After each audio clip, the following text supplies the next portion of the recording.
What's up, guys? Here's a recent full body workout that I did here back home in my garage. Started off with leg extension. So keeping the same weight as last time, 135 pounds. I've progressed a lot actually on this. I think it was about 3 or 4 months ago. I was only at 2 plates for the same amount of reps and time, and now I'm at 3 plates. Just trying to move it controlled, concentric, isometric, eccentric, all muscle contractions are going to contribute to your muscle being taken to failure. So that's why it's a good idea to pause in the most contracted position. Just let your muscles feel all that tension and take another step towards being exhausted. Continue to breathe and stay in the fight. It's uncomfortable. It's not fun. This is not for fun training. If you're trying to have fun, this is not for you. This is for stimulating your muscles towards size and strength. As you can see on my face, it's getting very difficult. Got to go for another rep. Can't get it up. Keep contracting, isometric hold, and lower back down. That's as much as I can recruit from my quads. Next, we're going to go into lying hamstring curls. This is actually one exercise that I've been very stuck the last several months. It amazes me. I did the exact weight for the exact amount of reps for the exact amount of time this workout as last time. So I don't do hamstrings curls that often because of this. Since it's kind of plateaued, I just hit it once every 3 or 4 workouts, but I'm not trying to hit this all the time. Maybe if I had a different hamstring exercise, like a seated hamstring curl, anything really, but this is all I really have. And so I went ahead and shot my shot today, and I just tied my previous best, but it's still stimulus. It's still taking the muscle to failure. You can't expect to always progress forever on every body part, but I do make progress every workout, at least on most of my exercises. It also depends on what exercises you did first, right? If I did this last in the workout, then I probably can't expect to make as much progress than if I did it first. So next is calf raises. Here I'm using 3 plates. If you saw my last workout video, I was outdoors and I didn't have any added weight with me, so I did single leg calf raises. So that just goes to show you, if you don't have any weight, do single leg.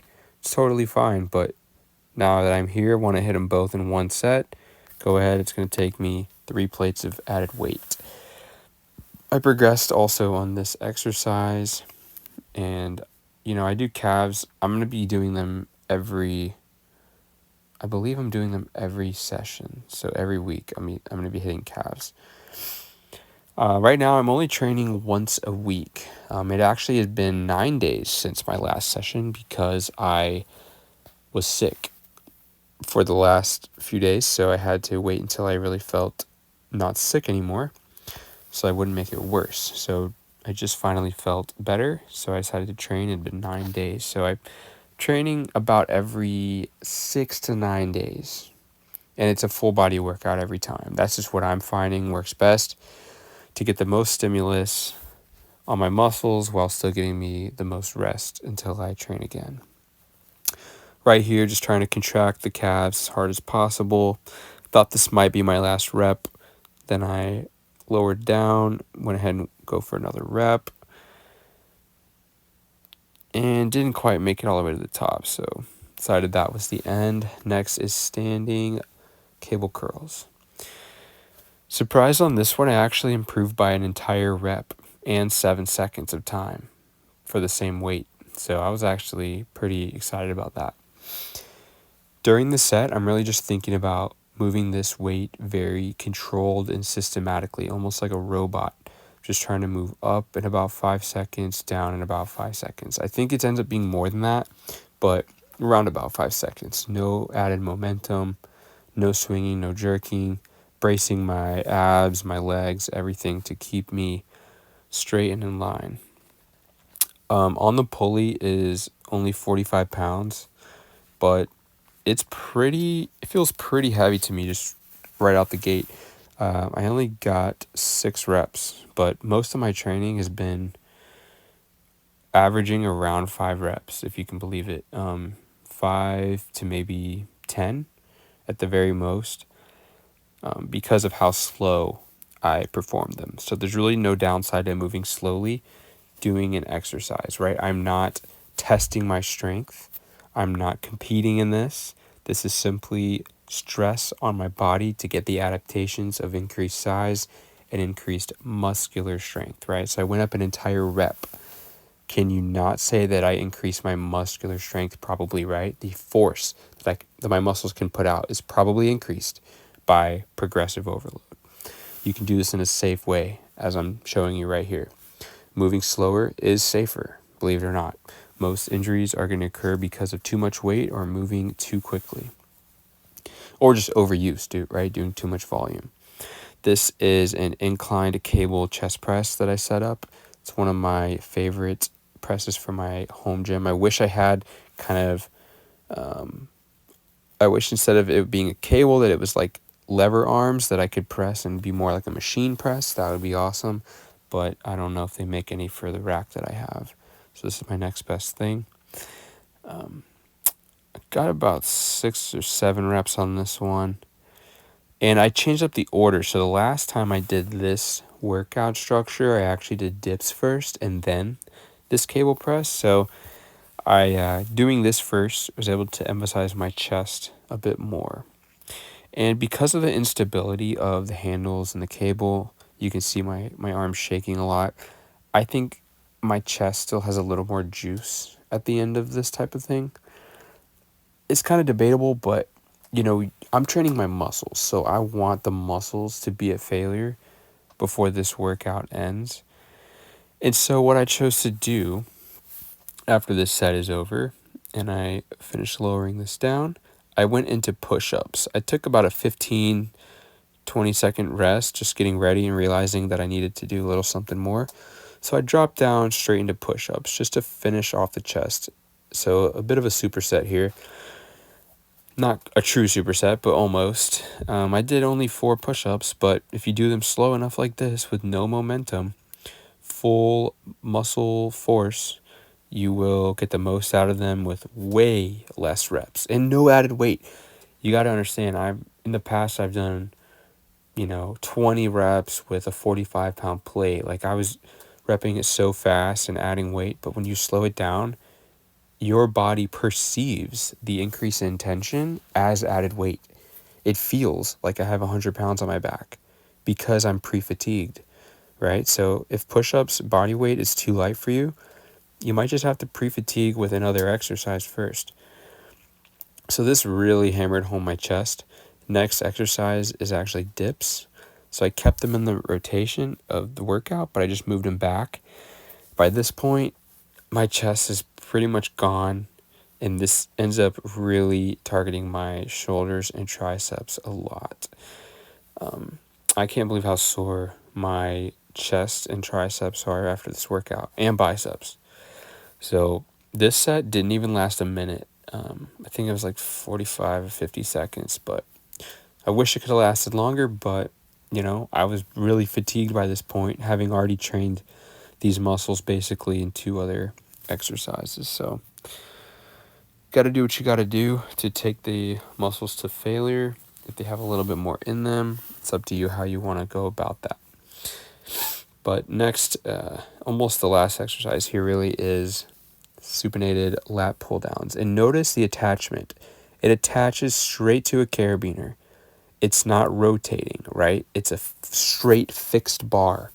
And this is very important. I've been sharing this a lot on my Instagram, that you want to have a straight bar that is fixed for lat pull downs or seated cable rows.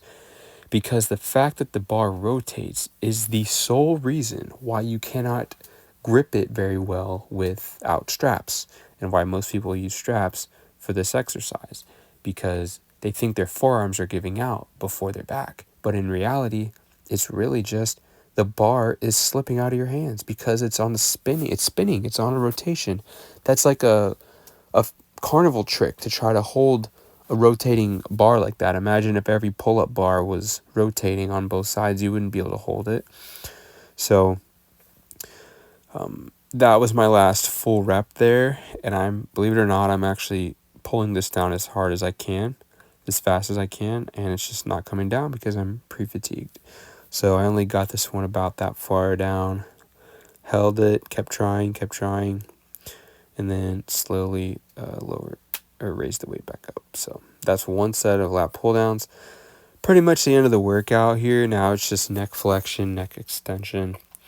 I've been using a 10-pound plate on my forehead for these, and honestly I haven't progressed that much with these either. Maybe I should lower it to like 5 pounds, because my sets are usually between 45 seconds to a little over a minute, and I only get around 5 reps. But I am putting a lot of stress into the neck flexors, so it's probably fine, but should try to change this up. I also always do it at the end of my workout, so maybe I would get more progress if I did it at the beginning. But then again, it's just my neck. It's not like my goal to have a tree trunk neck, but I do want to train it because I don't want it to be weak. So keep going here. I actually have a little towel that I fold up and put underneath the weight so that it's not pressing against my base. And that's the end there. Next is neck extension. This is a neck harness that I found on Amazon, except it came with a chain, and the chain did not work well for me. The chain would rub against my ears and was kind of made the exercise not as smooth, so I switched it out for this dip belt strap that I have, and I looped it down through so that only the strap is on the D ring, so that it's a nice smooth glide up and down as I bring my head up and down. I try to keep my body, my upper back and body in the same angle, and then just raise it with only my neck.